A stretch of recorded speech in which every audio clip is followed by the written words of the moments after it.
बोली भाषा या मृतप्राय होण्याच्या मार्गावर आहे की काय असं वाटावं अशी परिस्थिती संपूर्ण महाराष्ट्रामध्ये निर्माण झालेली आहे. पण शासनाने या दृष्टीनं सकारात्मक पाऊल उचलून मराठी भाषा पंधरवड्याच्या निमित्तानं बोलीचा जागर करण्याचा उपक्रम सुरू केलेला आहे. हा खरोखर बोलींच्या जागी संजीवन करेल अशी आशा या ठिकाणी व्यक्त करतो. यानंतर माननीय संतोषजी गोसावी सर यांना मी विनंती करतो की त्यांनी शासनाच्या वतीने आपली भूमिका इथे त्यांनी व्यक्त करायची आहे. माननीय गोसावी सर. महाराष्ट्र राज्य शासनाचं मराठी भाषा विभाग आणि त्याच्या अंतर्गत असलेलं भाषा संचालनालय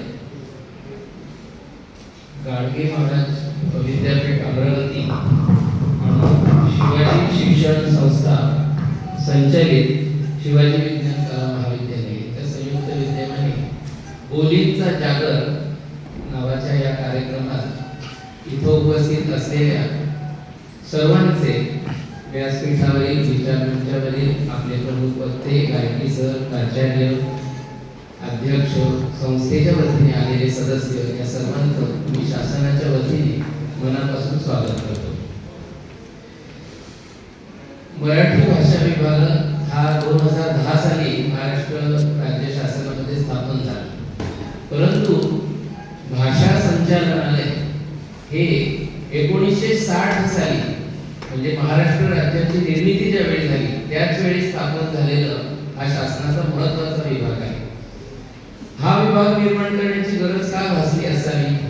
कारण पूर्वी सर्व कागदपत्र ही इंग्रजी भाषेमध्ये आपला देश स्वतंत्र झाल्यानंतर राज्याची निर्मिती ज्यावेळी होत होती त्यावेळी सर्व पत्र व्यवहार हा इंग्रजी भाषेमध्ये होत असे.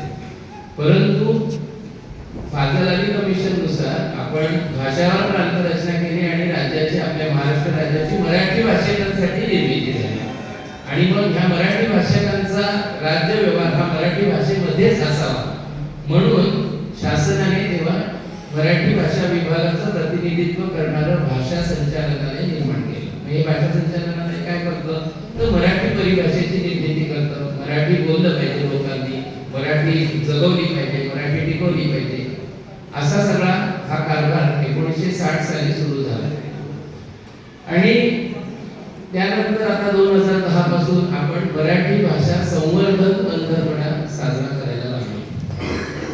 संवर्धन पंधरवडा म्हणजे काय? हे 15 दिवस जे आहेत हे आपण मराठीसाठी केवळ समर्पित केलेले आहे.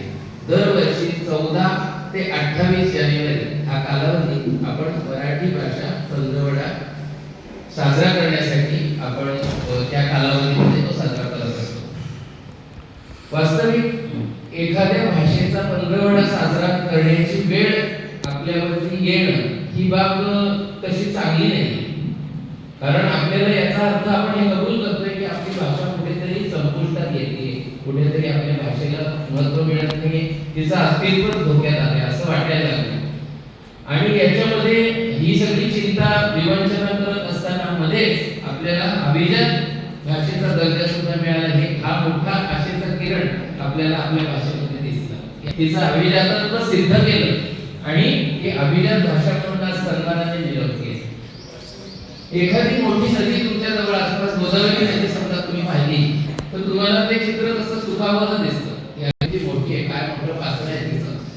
पण तुम्ही जर ब्रह्मगिरी पर्वत, नाशिक जवळ त्र्यंबकेश्वर गोदावरीचा उगम आहे, तिथं जर तुम्ही गेलात तर तुम्हाला ते एका गोमुखामध्ये एक धार अशी दिसेल आणि तुम्हाला तिथं सांगितलं जातं, तिथं लिहिलं जातं की ही बघा हा गोदावरीचा उगम. त्यावेळी आपल्याला आश्चर्य वाटतं, अरे गंगाखेडमध्ये असलेली गोदावरी तर एवढी मोठं पात्र आहे. किंवा पुढे आपण जेव्हा जिथं पैठणला वगैरे गोदावरी पाहतो तेवढं मोठं पात्र आहे. मग ही एवढीशी धार कशी काय, ही नदी कशी असू शकते गोदावरी, असा प्रश्न आपल्या मनाला पडतो. पण ही जी मुख्य धारा आहे या धारेला दारणा आहे, कातवा आहे, अशा छोट्या छोट्या नद्या येऊन मिळतात आणि तिचं पात्र मोठं होतं. मग ज्यावेळी हे पात्र मोठं पात्र जर आपल्याला वाचवायचं असतं त्यावेळी त्याचे जे उगम आहे ते उगम सुद्धा आपल्याला वाचवायला लागतात. म्हणून बऱ्याच वेळा हे भूगोलशास्त्राने म्हणतात की आता तुम्ही सगळं कॉन्क्रिटीकरण केलंय ते काढा, ते जे उगम आहे ते झरे आहेत ते आपल्या भाषेच्या बाबतीत ही मुख्य भाषा आहे आपल्या महाराष्ट्र राज्यातल्या जनतेची, ही आपली राजभाषा देखील आहे. म्हणजे आपल्या राज्य सरकारचा जो सर्व कारभार आहे हा मराठी भाषेतच होतो. 100% तो मराठी भाषेतच श्रीगोंदा आपण केला पाहिजे असा आपला आग्रह आहे. आणि मग ही टिकवायची असेल तर तिला ते येऊन मिळणाऱ्या, तिला सशक्त करणाऱ्या, तिला सक्षम करणाऱ्या ह्या ज्या छोट्या छोट्या बोली आहेत ह्या आपल्याला जगवणं फार महत्त्वाचं आहे. आपल्या मराठी भाषा विभागाचे सचिव माननीय श्री किरण कुलकर्णी सर यांनी ज्यावेळी मराठी भाषेची सूत्र आपण हातात घेतली आणि आमच्या राज्याचे भाषा संचालक श्री अरुण गीते साहेब या दोघांनी जेव्हा ही सूत्र मराठी भाषेची हातात घेतली तेव्हा त्या मंथनातून त्यांच्या असं लक्षात आलं की बोलीवर सर आपण काहीतरी काम केलं पाहिजे. मग आमचे कृती गट तयार झाले. त्या कृती गटांना असं सांगितलं की तुम्ही आता प्रशासकीय विभाग आहे त्याच्या प्रशासकीय विभागामध्ये जा, तिथल्या बोली कुठल्या बोली तिथं बोलल्या जातात, त्याच्या विभागांमध्ये त्या जिल्ह्यांमध्ये कुठल्या बोली बोलल्या जातात ते पहा, त्याचा सर्वे करा. तिथले जे बोलीवरचे अभ्यासक आहेत त्या अभ्यासकांशी बोला, त्या अभ्यासकांचे मार्गदर्शन सत्र आपण आयोजित करा.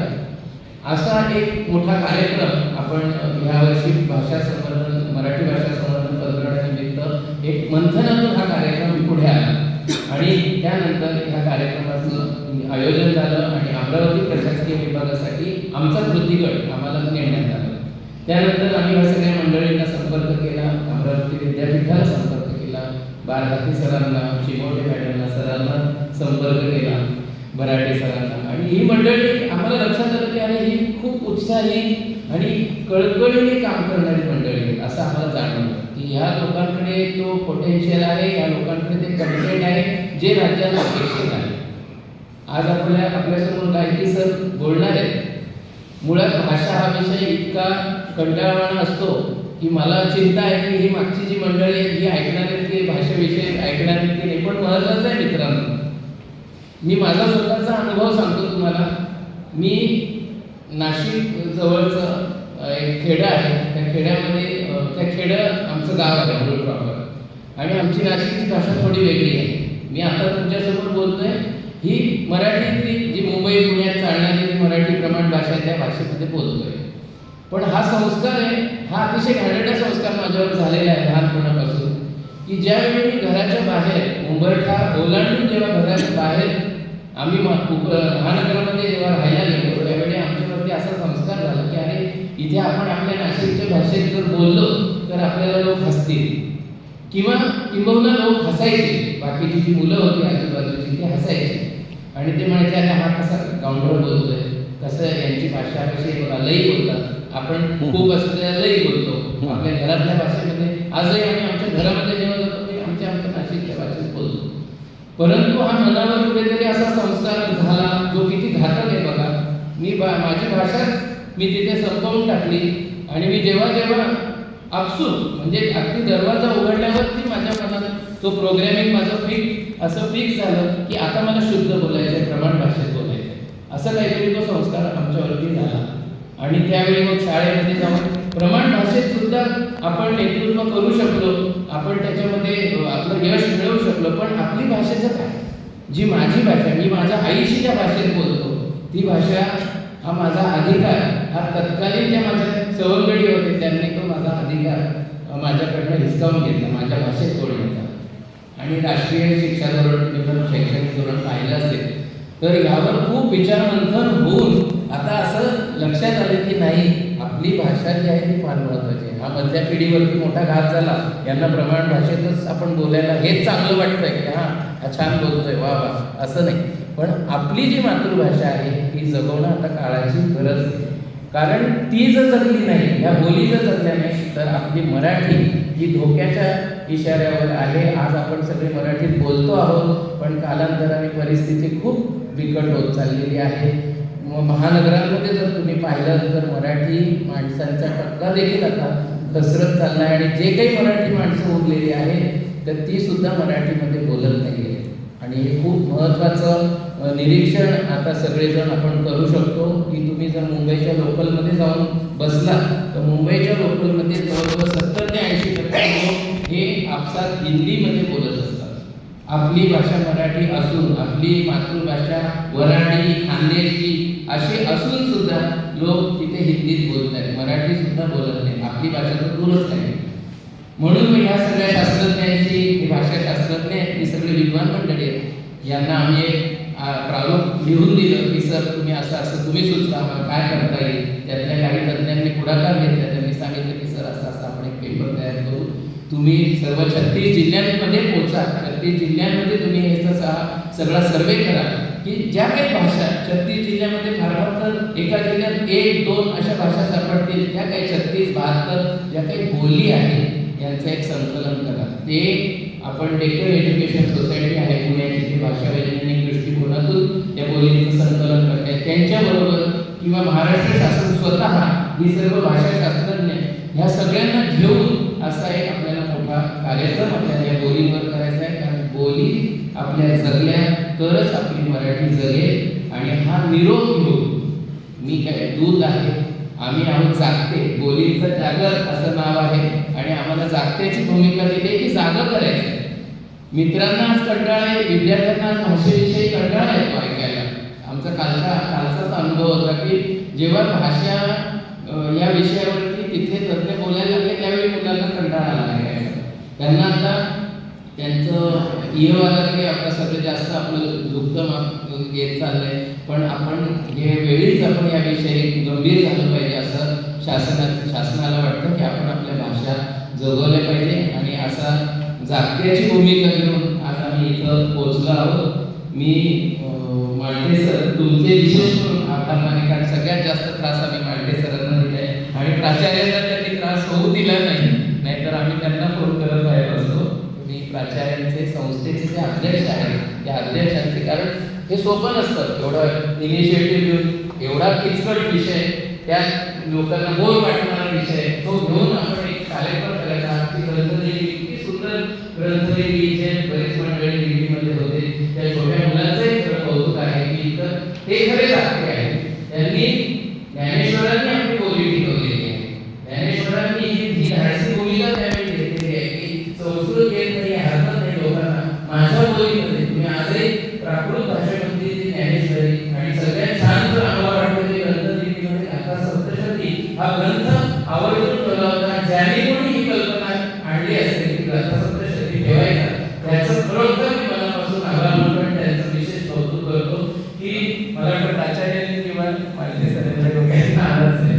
कारण हा आपला अत्यंत आहे, इथून आपली सुरुवात झाली आहे लेखनाची, लोकांपर्यंत पोहोचवलंय आपण मराठी या ग्रंथाच्या माध्यमातून. तर मी सगळ्यांचं खूप मनापासून आभार मानतो, शासनाच्या वतीने आपले आभार मानतो. आपण ही संधी आपली निवड झालेली आहे ह्या कार्यालय ह्या महाविद्यालयाची, याच्यातच सगळं आलं की ह्या जिल्ह्याचं प्रतिनिधित्व सर तुम्ही करताय. आणि विलाला पालेला नावाच्या भाषे आणि निहारी या 2 भाषांवर गायत्री सरांचं चांगलं प्रभुत्व आहे, त्याचा खूप अभ्यास आहे. जास्त वेळ मी काही घेत नाही, मी सरांकडे सगळी सूत्र सुपूर्द करतो आणि आपल्या सगळ्यांचं एक मनापासून आभार व्यक्त करतो आणि माझे 2 शब्द इथे थांबवतो. जय हिंद, जय महाराष्ट्र. धन्यवाद सर.